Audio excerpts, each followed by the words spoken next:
Welcome back again to my channel. Hello! Another recipe na naman na ating gagawin for today yung lechefrita, Spanish typical dessert.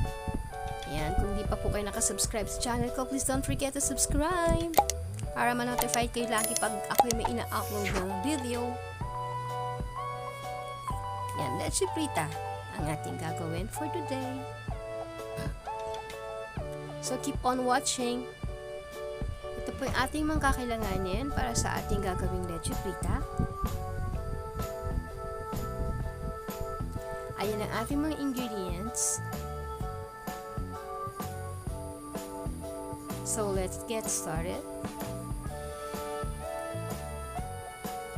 Put half cup of cornstarch, half cup of white sugar, and then mix well. Add 2 cans of evaporated milk, can of milk and water, same amount of 1 can of milk. Then mix well.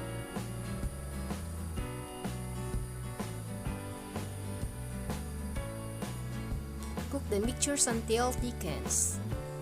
Tapos kailangan natin siyang lutuin sa mahinang apoy lang po. Para lumapot na lumapot, ganyang maging ganyan pong kanyang texture. Tapos iti-transfer natin siya sa isang tray, laparin siyang ganyan. Tapos ilagay niyo muna po sa ref for 4 hours. Yan, para tumigas siya. Yan, cup of milk or water. Diyan natin ibababad mamaya. Half cup of white sugar. Cup of all-purpose flour, tas baking powder, 1 tablespoon. Mix well. Yan ay ipambababad natin mamaya. Tapos, sa isang plate, malagay kayo ng breadcrumbs. Ito na yung ating kaninang ginawang mixture na matigas na siya ng konti. Pwede na natin siyang i-slice. Kung anong gusto nyo i-slice, pero ganyan po yung kanyang size talaga. Ayan.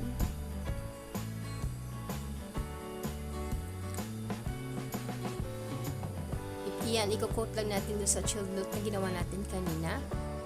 Tapos, ila sa breadcrumbs. I-roll nyo lang siya dyan, tapos ipipry na siya. Yan, ipiprito nyo na siya. Kaya tinawag siyang lechefrita dahil yung leche sa Spanish ay gatas at yung frita po ay pinirito. Kaya lechefrita, typical na dessert po yan sa Spanish. Yan, sa Barcelona, Spain, nagtrabaho ko sa restaurant. Ginagawa ko din po yan doon. Favorite yung mga Espanyol. Yung lechefrita. Yan, hintayin na natin siya maging golden brown. Tapos, alisin na natin. Yan, hintayin nyo na siya maging golden brown. Lagay nyo sa plate na meron siyang tissue sa baba para ma-remove yung kanyang oil. Yan. Ganyan lang siya kasimple. It's so easy to do. Ayan. Ayan na po yung kanyang looks. Tapos ipi-plating na natin siya. Ganyan lang. Pwede mo siyang budburan po ng cinnamon powder sa taas. Pang-decorate. Ganon. Pero yan, okay na ganyan. Ayan na po. At maraming salamat po sa inyo lahat. Thank you so much. Until next time. Good day. Mwah! Ho,